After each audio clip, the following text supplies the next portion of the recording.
Hello friends, welcome back to my channel. ఈరోజు మనం వచ్చేసరికి మోమోస్ అయితే చేసుకోబోతున్నాము. సో ఇది ఎలా చేసుకోవాలి ఏంటి అనేది క్లియర్గా అయితే మీకు ఈ వీడియోలో అయితే ఎక్స్ప్లెయిన్ చేస్తాను. ముందుగా అయితే క్యాబేజీ సన్నగా తురుముకొని ఇలా బౌల్లో వేసుకోవాలి. నెక్స్ట్ క్యారెట్ని ఇలా సన్నగా తురిమి సేమ్ ఏదైతే క్యాబేజ్ వేస్తున్నామో అందులో అయితే యాడ్ చేసుకోవాలి. ఇక ఆనియన్స్ సన్నగా కట్ చేసేసుకొని ఈ సేమ్ బౌల్లోనే వేసుకొని బాగా మిక్స్ చేసేసుకోవాలి.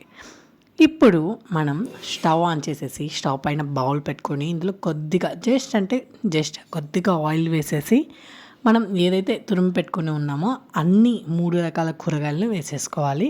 మీకు కావాలనుకుంటే మీకు అడిషనల్గా వెజిటేబుల్స్ కూడా యాడ్ చేసుకోవచ్చు. నా దగ్గర ప్రజెంట్ ఇవే అవైలబుల్ ఉన్నాయి కాబట్టి ఇవి మాత్రమే యాడ్ చేసుకున్నాను. ఇందులో సరిపడంత సాల్ట్ వేసేసుకొని బాగా ఉడికించుకోవాలి. ఈలోపు మనకి కావాల్సినంత మోమోస్ ఎన్ని కావాలో దాన్ని బట్టి మైదా, వాటర్ అలానే ఉప్పు వేసేసుకొని బాగా మిక్స్ చేసేసుకొని ఇలా పక్కన పెట్టేసుకుంటే కొద్దిసేపు బాగా నానిపోతుంది. మన పిండి చాలా మెత్తగా వస్తుంది. బాగా ఉండలు చేసేసుకొని మనము పక్కన పెట్టేసుకుందాము. ఈలోపు మనం ముందుగా మూత పెట్టుకొని ఉన్నాం కదా వెజ్జెస్.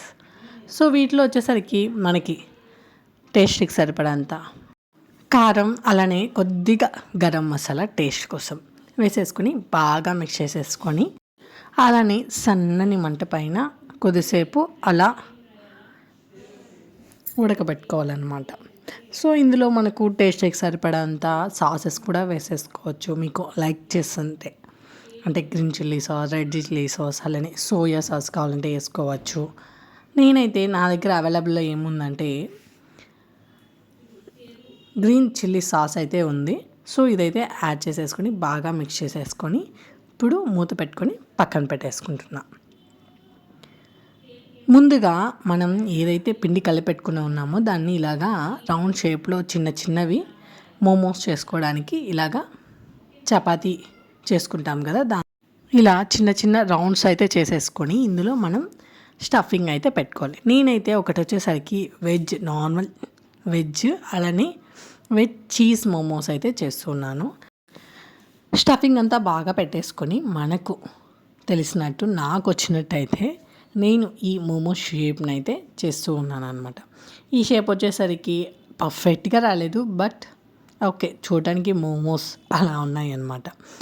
ఇక మనం ఇడ్లీ పాత్ర తీసేసుకొని ఇందులో పైన మూత మాత్రమే పెట్టుకొని కింద వాటర్ పోసుకొని ఇక పైన వచ్చేసరికి 1 by 1 మోమోస్ అన్నీ పెట్టేసుకున్నాను. మీ దగ్గర మోమోస్ చేసేది అవైలబుల్గా ఉంటే ఇంకా చాలా మంచిది. ఇక స్లోలో పెట్టేసుకొని ఉడికించేసుకుంటే మన మోమోస్ రెడీ అయిపోయినట్టే. ఇక చట్నీ అండి అస్సలైంది. చట్నీ వీడియో అయితే అప్లోడ్ చేస్తాను, ఖచ్చితంగా చూడండి. షార్ట్గా అయితే అప్లోడ్ చేస్తాను. చట్నీ ఎంత టేస్ట్గా వస్తే మన మోమోస్ అంత టేస్ట్గా ఉంటాయి. నువ్వు ట్రై చెయ్యి.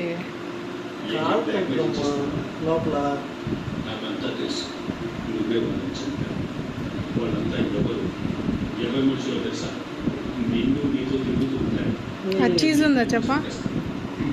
బాగుంది, చీజ్ ఉంది.